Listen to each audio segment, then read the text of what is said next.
Hello everyone, hope you're doing well. Today we are looking at some more of the battle rating changes which are going to be coming to the game probably later this month, and what has been updated is a bunch of aviation ones and also some ground vehicle ones. In this video we're going to have a look at the ground vehicle changes, and obviously in the next video we'll have a look at the aviation stuff. Fleet has stayed the same, so there's no reason to update that. So understand that if you're having a look at for the aviation stuff, that'll be out probably later today or later another day, depending on what my schedule is like. But anyway, let's get started. So if you want to see the other battle rating changes, make sure to check out the videos that I made a few days ago. We're not going to be covering them again, especially if they haven't changed. Instead, we're going to focus on the new stuff. So the first one is the Panzer 3E. So the Panzer 3E is now going down to 1.0. Now, there has been a ton of changes over this last half a year or so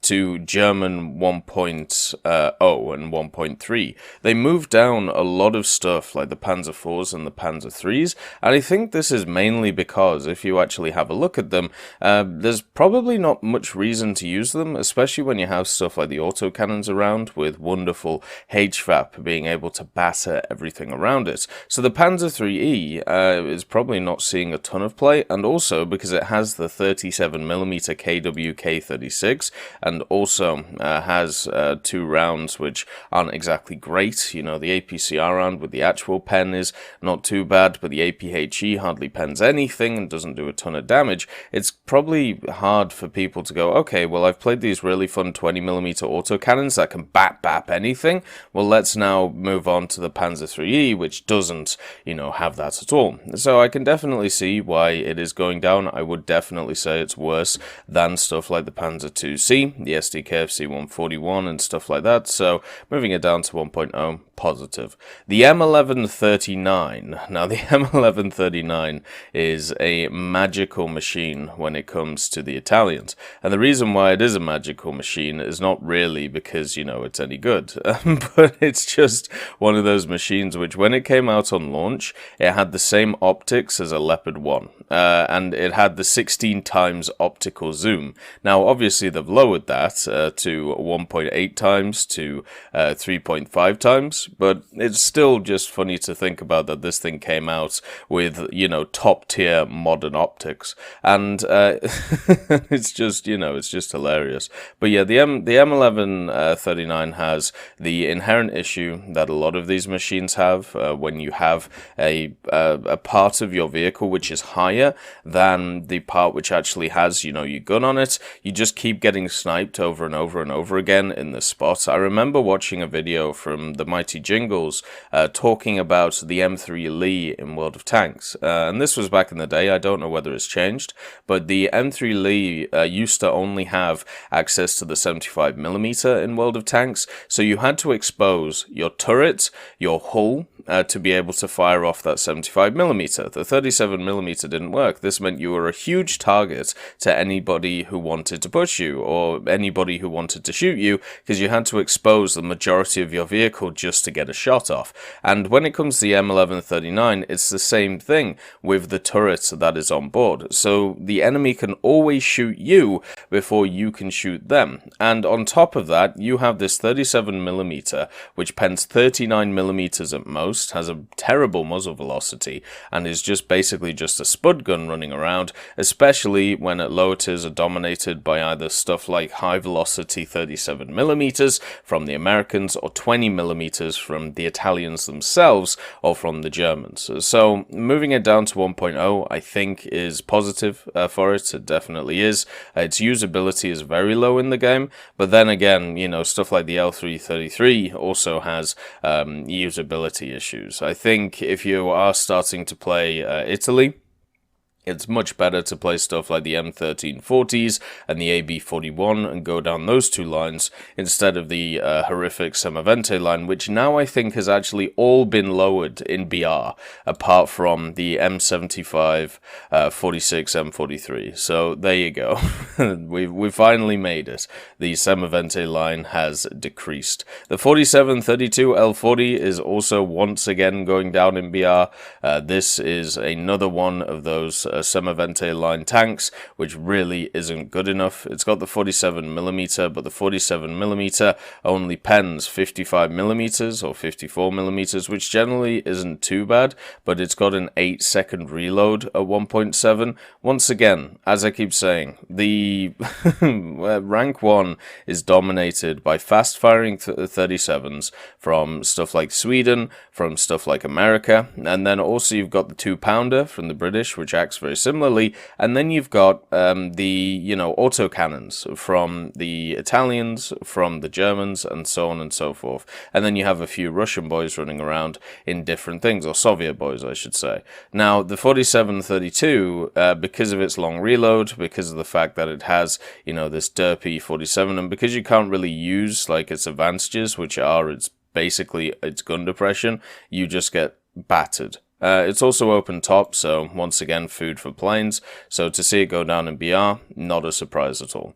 The Chiha shotgun once again falls an even further step from grace. The Chiha shotgun, when it actually first came out, wasn't too bad, and that's because the 120mm HE was actually a round which could one-tap things. It reminded me of when the M4A3 105 came out. Is it the M4A3? I'll just check that for you. The M4A3 105 came out for the Americans, and you could actually up-tier that thing to 5.7, and you could just shoot Panthers in the turret, and the Panther would go pop, and it was really, really fun. Well, the Japanese had the Chiha shotgun, which could pretty much do that against anything at its BR. The problem is, with some of the changes to how the formulae worked for the rounds, the Chiha shotgun's HE lost a ton of penetration, and now it's sat at 30mm, and at 1.7, you can actually run into a lot of vehicles that you just don't one-tap, unless you get down-tiered. So now, how do you fix that issue? Well, you down-tier it itself, so it doesn't or only runs into those vehicles that it can one-tap. The Chiha shotgun also has more inherent issues, the reload being incredibly long at 13 seconds, the fact that it has no armor and it can get killed by the autocannons that I talked about before. So yeah, it has all of these problems, which is, kind of sad for it, but it is in effect a meme vehicle. It isn't one that should be seen as one which is ever going to be competitive, just because of the problems that it has. So seeing it move down to 1.3 is positive, because it will mean more people play it, but don't pick it up or don't play it thinking, oh, well, this machine will grind me through the Japanese tree. No, it won't. It definitely won't. This vehicle will be a bit of fun for you, and then you'll move on to the next thing when you get frustrated with all of the problems it has. The 7534 M42, another Semovente, is once again going down. This machine is going from 2.7 to 2.3, and as I've said many times about these Semoventes, they were the roughest grind to have through this line. Thank God, when it comes to it, all of them have gone down in BR now.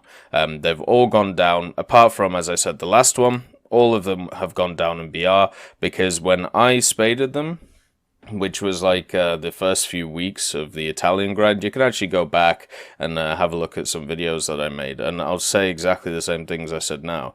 The Semovente grind, there might only be one worse grind in the game when it comes to ground forces, and that is all of the Soviet tank destroyers, like the ISU-152, the 122, stuff like that. They're just not fun to play at all, but the fact that you had to play all of these Semoventes to get to the next tiers and to spade them, I think was just criminal. So yeah, the 75 M42 going down, I think, is not a surprise. It has a very similar gun to the machine that is already at 2.3, and the heat, with 100mm worth of pen, since it's now at 2.3, it takes it out of some of those heavy tank BR brackets that it will always struggle against. It takes it out of the KV1 L11 bracket. It now puts it more into stuff like the B1 Tur, B1 BIS bracket, which it will be able to do with frontally. So I think that's fine. The machine still has inherent issues. The speed of the machine isn't great. The reload isn't great. The overall power and damage of the gun, which is what you're looking for from a tank destroyer, is not great. So yeah, it's not going to be competitive, but at least now it will be a little bit more useful. And at 2.3 you can run it with the M1542 and the AB43 and have a little bit of fun. You know, now you have a light tank, a medium tank, and a tank destroyer to screw around with. The next vehicle is the T28E. The T28E is going down to 2.3, and I'm very glad to see this, because it was always kind of weird. If you didn't know, in the Soviet tech tree, the T28 is 2.0, and then the T28E is 2.7 right now. So there's two, you know, kind of areas of BR brackets between them, and the only real difference between them is the T28E has a little bit more armor on the turret, right? And it has a little bit more armor in slightly other places. Now, this definitely should not be enough to actually up-tier the thing by 2 whole BR brackets. And also, with the hit it took from the DeMar formula when it comes to the penetration of its round, you know, that kind of sucks as well. So to see this go down, I think is a positive change. Also, if you want to, you know, kill a T28 or T28E, just hit the button in the middle of it. Like hit the like area in the center where you can see between like the two machine gun ports, and what you'll do is you'll be able to just kill all the crew in one shot. So even though this thing has, you know, 6 crew, which is pretty good survivability for a lower tier vehicle, especially if you pen the turret, there's still 3 crew left.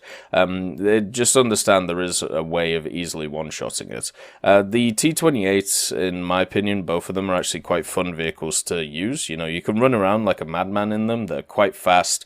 They have 500 horsepower engines in them. They have a decent amount of armor, especially the T28E, and also, you know, the guns, even though the pen isn't great, it's good enough against most vehicles. So to see this one go down and bring it more in line with the T28 is positive. It also means that you can actually build a lineup around it now. Before, what you would do is you could run it with the T50 and also something like the T126, but then you just would never end up using the T28E unless you died about 3 or 4 times, because the T50 and the T126 are so much better than it. Now you can run it with the T80, the ZIS-30, the Gaz-MM, and that actually makes a pretty nice lineup, if I'm quite honest. You know, the ZIS-30 gives you the power, the T28 gives you, you know, a little bit of mobility and a little bit of armor, and then the Gaz MM72K gives you a wonderful tank destroyer.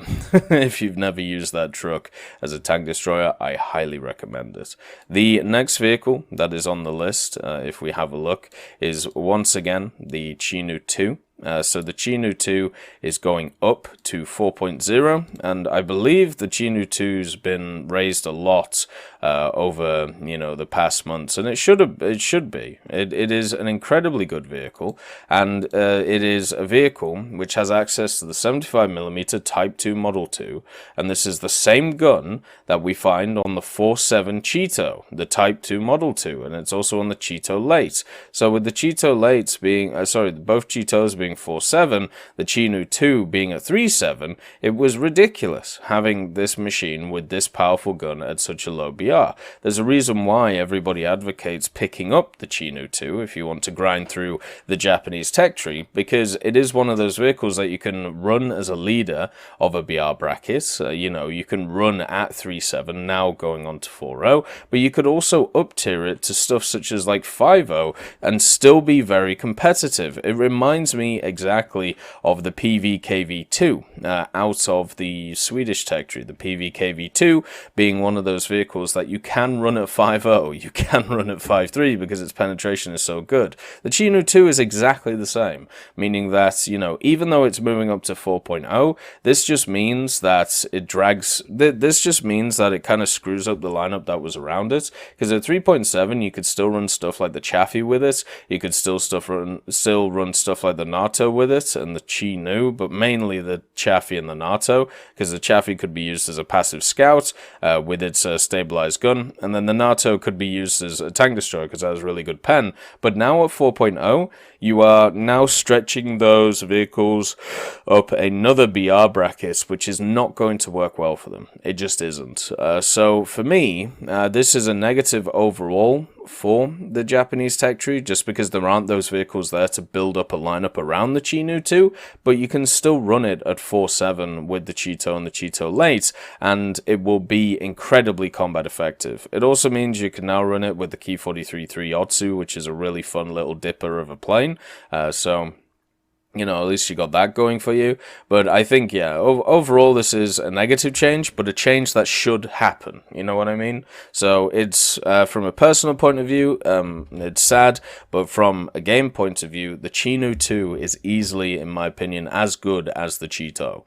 It's as simple as that. So seeing it moved up in BR makes sense. The Comets, now the Comets and also the Iron Duke 4, which are, you know, basically the same vehicle, one's just premium, they're moving up to 5.3. I think this is once again fine, even though the Comets have a few issues with them, you know, lack of reverse, they don't have stabilizers, which, you know, is a trait of many British vehicles. What they do have is the 17 or the 77mm Q. Was it QOF? Oh no, OQF Mark II. And this gun actually really does do really well. It has really good APDS, which pens 220, meaning that you can easily pen the front of even Tiger 2s if you want to. And the AP is also incredibly good and does decent amount of damage. After the AP buffs that they made, you know, about a year ago, a lot of these British vehicles didn't just have to rely on APDS anymore. They could actually chop and choose which ones they wanted. So using something like the Shot Mark 8, which has 152, 120, 252 across the board, is still something which you can definitely do if you want to do more damage compared to your average. Also, Comets have access to a ton of other additions, such as artillery, smoke grenades, which, you know, you get 20 of the damn things. And one of the things that is very underrated on the Comets is the fact that you have this turret. This turret actually has some very odd and interesting angles on it, especially when it comes to the breach. So you can actually ricochet or just eat a bunch of shots that you really shouldn't be able to, and that's because, you know, people screw up their shots and, you know, they hit those obscene angles where it's like greater than 500mm of effective thickness. Obviously the chassis is not very strong, but, you know, the idea is you're supposed to peek with the damn thing, and also, you know, you're supposed to use it as a sniper because its gun has great muzzle velocity, it has decent reload, you can reload with the best of them, and at 5.3 I think it makes complete sense. You know, the only thing I would say about the Comet 1 moving up to 5.3 and the Iron Duke moving up to 5.3, which I agree with, the Challenger should move down to 5.0. The Challenger is a fundamentally worse vehicle than the Comet. I think the only thing the Challenger has actually going for it is maybe speed compared to the Comet, and even then I think they're actually very, very similar. So the Challenger for me is just worse than it. It has a larger turret, it has less armor, it has more of an unstable gun, it has all of the issues that the Comet has because they have either the same or very similar chassis. And yeah, so I would actually flip them. I would put the Challenger down to 5.0 and I would bring the Comet up, personally. Oh, the Challenger gets 10 more smoke grenades. So if 20 wasn't enough for you, you can take 30. Yeah, so I suppose that's the difference. The QF 3.7 RAM is also going up to 5.3, so now you have kind of just a crazy 5.3 lineup for the British, you know, and I think the RAM going up is not really a surprise, you know, even though it has fundamental issues with it. I also think I covered it last time, but just to give it a brief overview, you can still now run it with the Comet, so it should be fine. The penetration on it is completely fine, you'll be able to go through everything, you know, your reload's good enough to be able to do stuff, but as I've said, you know, you get a really cool first 5 minutes of a battle, and then you start getting killed by planes, or you start getting killed by artillery, so kind of sucks, but, you know, it does have a powerful gun. I would keep it at 5.0, and after moving down the Challenger to 5.0, you would have still a decent lineup at 5.0, instead of pushing it up to 5.3, but I suppose at 5.3, it means that you can run stuff like the Seafire, which is kind of nice, but you still can't run stuff like the Hornet. I suppose if you're a mad lad, you could bring the Lancaster along and try and cookie some fools, if you if you want to feel like it. So there you go. There is a silver lining to that lineup. The ISUs, so the ISU 152 and the ISU 152 China are both going down.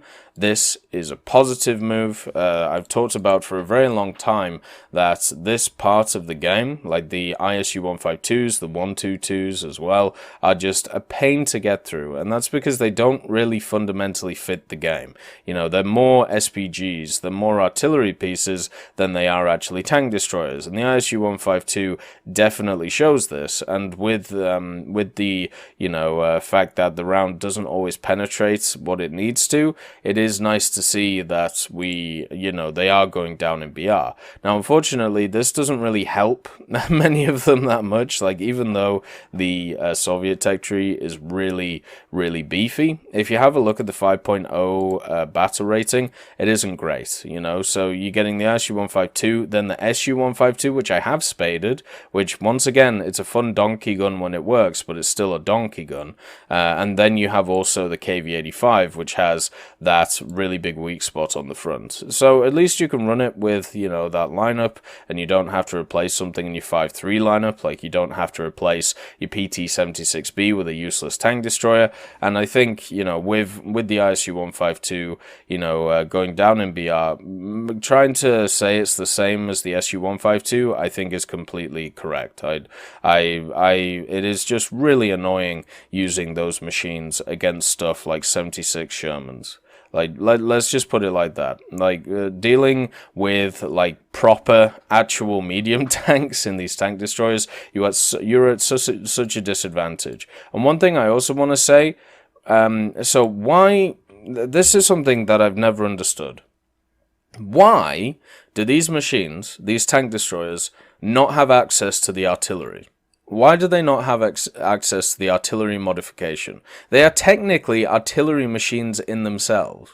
Why have we just decided that tank destroyers do not get artillery, and they don't get a special modification? The majority of light tanks, medium tanks, they get artillery. Heavy tanks, they're supposed to rely on their armor a little bit more, so they don't get these extra modifications. Light tanks get scouting. What is the thing that these tank destroyers have? Oh, well, they don't have turrets, and they have not a lot of armor, and they have really long reloads, so they're just worse in every way to their medium tank counterparts. Wonderful. That sounds absolutely wonderful. And it's goddamn, at least just give them something like artillery. And moving down the ISU 152 in the Chinese tree doesn't matter, because there's nothing else at 5.0, so you're going to have to up-tier it anyway, or you're going to have to use it as the top dog, and you ain't going to use that as the top dog. You do not use it as the top dog. Do not use it as your, your first vehicle to go out with. So you'll still run that at 5.3, and it'll be okay. But it will have, obviously, the inherent issues that I've talked about many times with the Soviet tanks. They're too slow, they don't have enough armor, their reloads are too long, and their muzzle velocity is terrible as well. So they're not very good tank destroyers. The next one that we can have a look at is the Lvkv-42. Now, the Lvkv-42 going down in BR is very positive.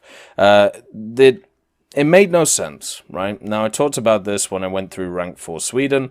The Lvkv-42 is an AMX-13 DCA-40, which is at 4.7, by the way, in the French tree, with less ammunition. So, the AMX-13 DCA-40 has 404 rounds of ammunition. The Lvkv-42 has 104. So, the AMX-13 has 4 times the amount of ammunition and was also 1.3 BRs lower. It also technically has more armor too, if we want to put it like that. So, to see the Lvkv-42 go down to 5.0 is good, because it brings it in line with other nations' similar vehicles, and also, I don't think it needs to go down lower. I would actually bring up up the AMX13 DCA 40 to 5.0, because to compare that to stuff like the ZSU 37 and also the Crusader AA Mark 1 is just kind of ridiculous. But at 5.0, you can actually run it with a pretty cool lineup now. You know, you've got the Delat Torn, you've got the PVKV M43 1963, that's going down to 5.0, so you've got a solid lineup there, and you could also back it up with the Swedish Mustang. So now we have another issue where we have a huge gap between, you know, 5.0 and 8.0 AA, so hopefully Sweden built something to fit that gap, because the Lvkv 42, it was justified in going down, it should go down, and yeah, I'm happy to see it, but now we have that gap, which a lot of other nations have as well, and it is one that has to be filled. I just want to thank Ambrosius McClellan, B. Young, Blackie, Chris Giltnane, Daniel Stanton, Jay Wilt, John Ryman, Martinez, Super Cacti, Trigger Hippie, Eugens Terry, and also Lvkv and Samuel Slick for supporting the channel.